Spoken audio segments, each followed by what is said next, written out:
Hello, Jim. Hi, how are you? Hi. Nice, nice. Can you hear me? Yes, yes, I can. Yeah, yeah. I'm from Indonesia, Jim. My name is Dwi. Bola Nice to meet you. Supporter, Joraneters. Kita sekarang ngobrol dengan Jim Miller, petarung lightweight division dari UFC. And obviously, if we are talking to Jim Miller, we gonna talking about records. This is your 42 fight, 42nd Yeah. fight with UFC. You are way ahead of your rivals in the record of most bouts. What is hmm this record means to you? it's one of those things that it really didn't it really didn't start having a lot of weight until recently, because it was like I'm just doing what I'm doing, Mm, and like I'm fighting and taking fights and winning enough. So but recently it's like, man, it's like I'm starting to put it away where it's going to be extremely difficult for any of the other fighters, to come up and match me. And longevity in this sport is probably one of the hardest mm. things Yeah, yeah, yeah. to accomplish. It's a sport it's about timing, right? You have to hit your stride at the right time, get those right opportunities. Um, there have been a lot of guys that came into the UFC and uh, depending on where they're from or whatever, they maybe have that little bit extra thing about them that they get opportunities at title a lot quicker than others. Um, so I never got those opportunities, but I've slugged it out and I've been able to fight just about everybody, and yeah, it's it's a heck of an accomplishment, I think, Yeah. to be 40 plus, 40 plus fights in the UFC. It's yeah, it's pretty nutty because I didn't expect that to happen. That was not my goal when I started fighting. Yeah, yeah. And you mentioned about longevity. What is your secret, Jim? My secret? Yeah. Well, there's a lot of luck involved, honestly. I've had the fortunate opportunity to have good people around me. Now there have been some that were a little bit toxic that I had to eliminate from Mm, training sessions and stuff like that, that were dangerous. But you know I haven't had to deal with any of those really devastating injuries. Not gonna wood. But it yeah, like I, I am stubborn, and I do understand that you're never 100%. So there are plenty of fights where I was either ill or injured, and I came out on top in a lot of those. And I lost a few of those, and I've had fights where I felt like I was firing on all the cylinders and was completely uninjured or anything like that, and I've gone out and lost some of those fights. Um, so it's kind of dealing with the being banged up and stuff like that. The grind of training camp has been something that I've been able to do. But yeah, I think there's definitely a lot of luck involved. yeah, Luck yeah, and that it's a lot of stubbornness.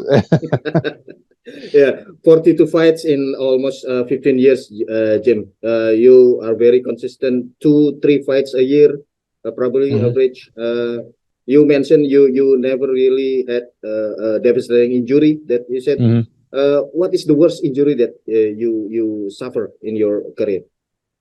Uh, in my career, probably I ended up it was the most unspectacular thing you've ever seen. I actually had it on film. I was filming the training session. It was a week and a half before I fought Yancy Medeiros back in 2014, and I was sparring Mickey Gall, Oh, and he threw a hook, and I went to body lock him, and the side of my head hit his chest because he's a couple inches taller than me. Most of my training partners are, uh, and it just torqued my neck just enough that I felt like kind of that little bit of a little pop or crack, and I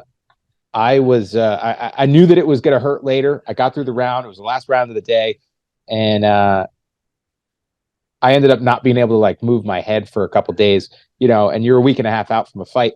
So I ended up getting worked on by the chiropractor, was able to finally loosen it up after a few days, went through fight week, was able to get through the fight and didn't do anything that aggravated it.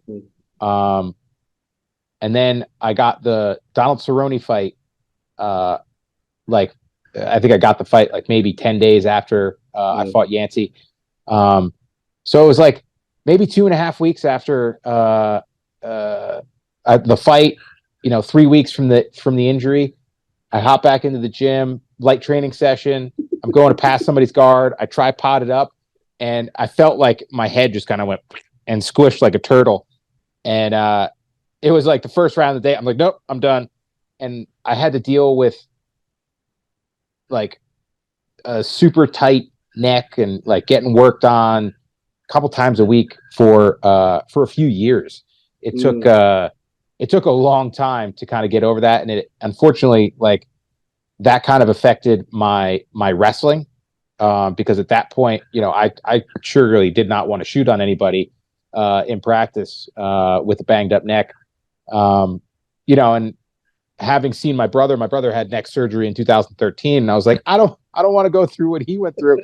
So I was like, all right, let's see if we can like limp through it and work our way through it. And fortunately, I was able to kind of get through it, but it definitely affected me for probably about like a solid 1.5 years, maybe 2 years. Yeah, I remember you only once pulled out of a fight in 2021, if I'm not mistaken. It's because COVID. Yep. But if they allow you fight with COVID, maybe you still fight, right? Maybe, yeah. You know, it was you know, I didn't get it that bad, but it wasn't fun. You know, and I was only like a few days out from the fight, so you know, and I ended up fighting 3 weeks after I got over it. So it would have been tough to fight with it. Probably, you know, I kind of got over it like that Tuesday. So to be flying out and dealing with it, and it would have been an interesting fight, but you know, I probably still would have done it because I don't have the ability to say no.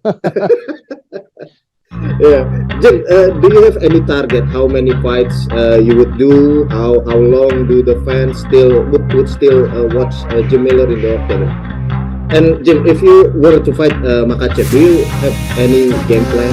Terima kasih sudah menonton. Silakan subscribe, like, dan jangan lupa komen di bawah ya bola spotter.